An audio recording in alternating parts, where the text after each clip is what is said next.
চাইলাম একটা ভালো গরু কুরবানি দেব, যশোর মনিরামপুর কোনো জায়গায় খুঁজে একটা ভালো গরু পালাম না।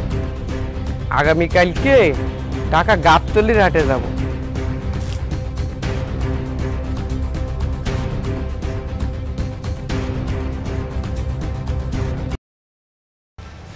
আরে বুরহান না?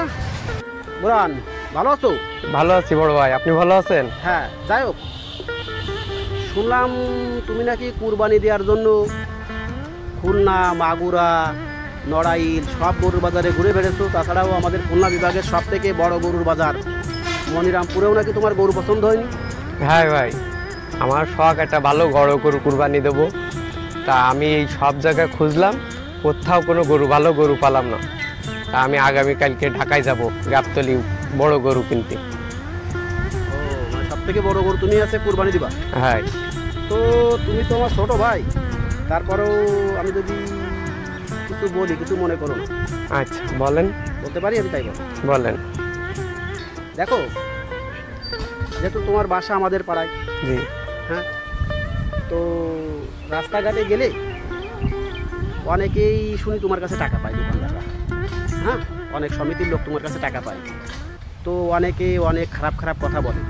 তো যেহেতু তুমি আমাদের ছোটো ভাই, এলাকার ভাই, তো শুনতে কিন্তু খারাপ লাগে আমাদের। হ্যাঁ, তো আমি বলছিলাম যে তুমি এত টাকা মানুষের কাছে, এত টাকা তুমি দিই না, অথচ এই দিনা রেখে তুমি সব থেকে বাংলাদেশের বড় গরুটা কোরবানি দেওয়ার জন্য পাগল হয়ে গেছো।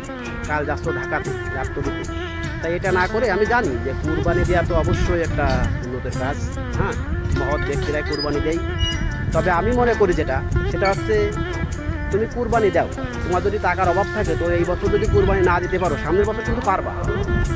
তুমি চিন্তা করে দেখো, তোমার কাছে যদি যারা টাকা পায়, এরা যদি কোনো কারণে, যদি আল্লাহ না করুক তুমি হঠাৎ মারা যাও, এরা যদি তোমার টাকা যদি মাপ না করে দেয়, তাহলে কি তোমার আত্মা শান্তি পাবে কবরে?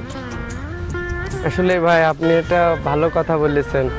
আসলে আমি তো এই ভুলটা আমি বুঝতে পারিনি, যে আমি হয়তো অনেক টাকা খরচ করে কুরবানি দিব, কিন্তু আসলে আমার যে ঋণ আছে, ঋণ তো আমার পরিশোধ হবে না। তা ভাই খুব ভালো হয়েছে, আমি আপনার কথা মতন এবারে কুরবানি আমি দিব না। এবার আমি আমার সব দিনা শোধ করে দেবো এই টাকা দিয়ে। আপনি আমার ভুল চোখ খুলে দিচ্ছেন। নিজের ভুল বুঝতে পারার জন্য ধন্যবাদ। হ্যাঁ, বেঁচে থাকলে এই কুরবানি দেওয়ার মতো মহৎ কাজটা বারবার করতে পারবা। ঠিক আছে, দোয়া করবেন। পরিশোধ করো। হ্যাঁ।